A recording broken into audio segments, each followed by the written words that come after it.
Welcome to our YouTube channel, Knowledge Center. नमस्कार दोस्तों, मैं मंजन एक बार फिर से आपका हमारे YouTube चैनल नॉलेज सेंटर पर हार्दिक स्वागत करते हैं। चलिए आज हम जानेंगे एग्रीकल्चर पोर्शन के अंतर्गत जो हमारा टॉपिक चल रहा था जल निकास के बारे में। जल निकास के बारे में आज हम जानेंगे कि जल निकास की विधियां कौन कौन सी होती हैं। पिछली वीडियो में आपको जानकारी दी जा चुकी है जल निकास कहते कैसे हैं, जल निकास की आवश्यकता क्यों है। अगर आपने अब तक वह वीडियो नहीं देखी है तो डिस्क्रिप्शन बॉक्स में जाकर के आप वहां से इस वीडियो को देख सकते हैं कि जल निकास होता क्या है। चलिए तो आज हम जानते हैं जल निकास की विधियों के बारे में। विधियां, अब जल निकास का मतलब तो हम समझ चुके थे कि खेत के अंदर से पानी को बाहर निकालना जल निकास है। यह वीडियो हमें बताती है कि जल निकास को दो तरीके से किया जाता है। पहला होता है भूमिगत और दूसरा होता है पृष्ठीय। चलिए हम दोनों विधियों के बारे में यहां पे डिस्कस करेंगे कि भूमिगत जल निकास क्या होता है, पृष्ठीय जल निकास क्या होता है। लेकिन वीडियो शुरू करने से पहले आपसे एक बार फिर से बोलना चाहेंगे, अगर आपने अब तक हमारे चैनल को सब्सक्राइब नहीं किया है तो सब्सक्राइब कीजिएगा, बेल आइकन बटन को प्रेस कीजिएगा और इस वीडियो को अधिक से अधिक शेयर कीजिएगा। चलिए जानते हैं भूमिगत जल निकास के बारे में कि भूमिगत जल निकास होता क्या है। भूमिगत यानी कि नाम ही हमारा बता रहा है, भूमिगत यानी कि जमीन के अंदर से पानी को बाहर निकालना। जमीन के अंदर से पानी को बाहर निकालना भूमिगत जल निकास कहलाता है। भूमि के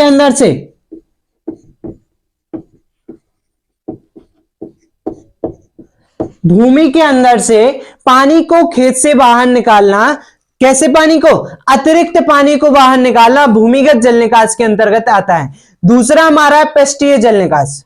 पृष्ठीय यानी कि भूमि की ऊपरी सतह से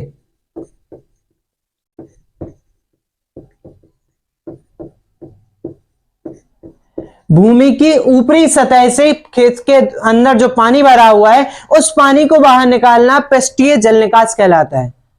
अब इसमें अंतर क्या है?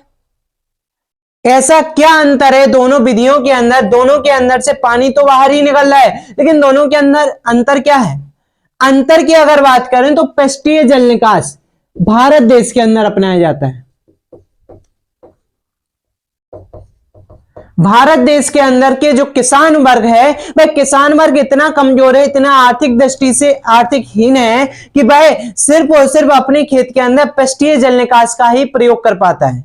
क्यों कर पाता है? क्योंकि उसकी आर्थिक स्थिति खराब है और आर्थिक स्थिति खराब होने के कारण वह खेत के अंदर नालियों को बनाने के लिए ज्यादा पैसा खर्च नहीं करना चाहता है, वह उसमें टाइल्स को नहीं लगाना चाहता है, वह उसके अंदर पाइप लाइन नहीं बिछाना चाहता है, जिस कारण से भारत देश के जो किसान होते हैं वह पृष्ठीय जल निकास के द्वारा ही अपना गुजारा करते हैं, खेत के अंदर से पानी को बाहर निकालते हैं।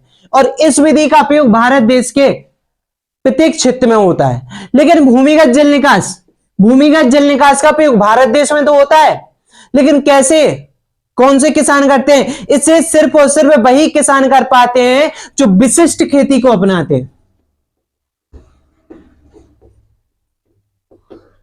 विशिष्ट खेती, पिछली वीडियो में आपको जानकारी दी जा चुकी है कि विशिष्ट खेती होती क्या है। अगर आपने अब तक वह वीडियो नहीं देखी है तो वहां पे जाकर के आप डिस्क्रिप्शन बॉक्स में जाकर के आप विशिष्ट खेती की जानकारी ले सकते हैं कि विशिष्ट खेती होती क्या है। लेकिन यहां पे हमारा टॉपिक चल रहा है, इस वजह से आपको थोड़ी सी जानकारी देंगे। विशिष्ट खेती का मतलब होता है कॉमर्शियल लेवल पर जब हम खेती करते हैं, यानी कि वाणिज्यिक तौर पे जो बड़े किसान होते हैं वही विशिष्ट खेती को अपनाते हैं। और विशिष्ट खेती को अपनाते हैं इस वजह से वह भूमिगत जल निकास को भी अपनाते हैं। भूमिगत जल निकास को अपनाने से उन्हें फायदा ये होता है कि उन्हें बार बार खेत के अंदर नालियां बनवाने की आवश्यकता नहीं होती है। इस वजह से वो क्या करते हैं, भूमिगत जल निकास को ही अपनाते हैं। तो ये होती है हमारी भूमिगत जल निकास की बात। और भूमिगत जल निकास का उपयोग इसलिए बड़े किसान कर पाते हैं क्योंकि उनके पास जब पैसा होगा तब जाकर के ही वह क्या कर पाएंगे, भूमिगत जल निकास को अपना पाएंगे। इसके लिए सबसे आवश्यक भाग होता है हमारा क्या होना चाहिए, पैसा होना चाहिए। अब इसमें आता है पृष्ठीय जल निकास की अगर बात करें तो पृष्ठीय जल निकास के लिए हम दो तरीके की नालियों का निर्माण करते हैं। एक तो स्थायी नालियां होती हैं और एक अस्थायी नालियां होते हैं। स्थायी नालियों का मतलब होता है लंबे समय तक चलाने के लिए उसे थोड़ा बहुत मात्रा में पैसे खर्च करके खेत के अंदर बना देना। इसमें हम सीमेंट वगैरह का यूज नहीं करेंगे। हाँ, नालियां तो होंगी लेकिन कच्ची नालियां होंगी। वैसी अस्थायी नालियों का मतलब होता है जब आवश्यकता पड़े उस समय बना देना, लेकिन उसके बाद उसे हटा देना जब आवश्यकता पड़े। जैसे बरसात का मौसम आता है, बरसात के मौसम में हमने खेत के अंदर मेड़ों को बना दिया, नालियों को बना दिया, जिससे खेत के अंदर से पानी को बाहर निकल जाएगा।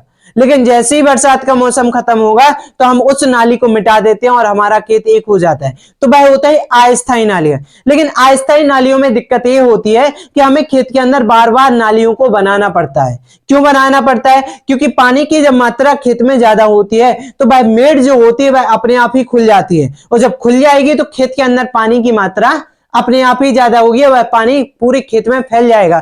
इस वजह से अस्थायी नालियां भी हमारे खेत में बनाई जाती हैं, लेकिन छोटे सीमांत जो किसान होते हैं वही इस विधि को अपनाते हैं। अब इसमें भूमिगत जल निकास की अगर बात करें तो भूमिगत जल निकास के अंदर हम कई सारी विधियों का उपयोग करते हैं। जैसे हमारा टाइल्स होता है, खेत के अंदर जब नालियां बनाते हैं तो टाइल्स जो होते हैं उस टाइल्स को खेत के अंदर लगाया जाता है ताकि खेत के अंदर स्थायी रूप से नालियां बन सके। खपरेल विधि अपनाई जाती है,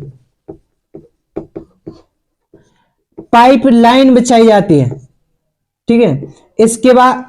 इसके अलावा भी कई सारी ऐसी विधियां होती हैं जिनका उपयोग हम भूमिगत जल निकास के अंतर्गत करते हैं। तो ऐसे ही इसी तरीके से और भी कई सारी विधियां हैं जो हमारे भूमिगत जल निकास करने में सहायक होती हैं। आज के लिए बस इतना ही। नेक्स्ट वीडियो में जानकारी आपको दी जाएगी कि हमारा जल निकास के साथ साथ सिंचाई करना खेत में क्यों आवश्यक होता है।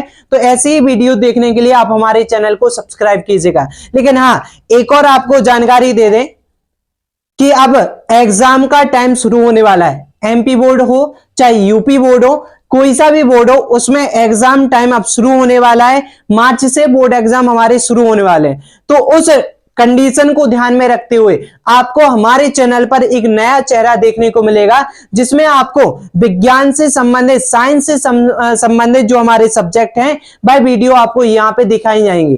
तो ऐसे ही वीडियो देखने के लिए आप हमारे चैनल को सब्सक्राइब कीजिएगा, बेल आइकन बटन को प्रेस कीजिएगा।